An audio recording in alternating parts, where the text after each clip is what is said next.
Hello guys, ये मेरा video है। अभी मैं नया नया चालू किया हूँ यूट्यूब पे वीडियो बनाना। मजाक बहुत दिवसापासून बनवत हूँ मी व्हिडिओ 2018 पासून। फक्त मैं 1000 सबस्क्रायबर नाही पण 1000 फॉलोअर जरूर आहे इंस्टाग्रामवर, तर याच्यावर जाऊन तुम्ही फॉलो जरूर करू शकता। तर गाईस आता सध्या घरचे कामं चालू आहे। माझी मम्मी भांडे धुवत आहे आणि मी भोपाल्या करून राहिलो, कारण की मम्मी थोड्या वेळांमध्ये झोडणार आहे गाईस। आता पपई खात आहे, कारण की आजीनं मस्त पपई आणले। कशी वाटते आजी पपई? आजी तर प्रॉपर कंटेंट वाल्या गोष्टी म्हणते। हा मम्मी काही म्हण म्हणलं काही काही म्हण।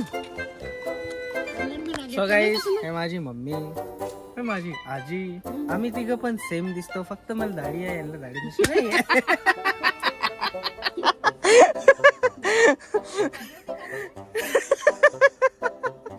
कसं वाटलं मम्मी? बढिया वाटलं आजी।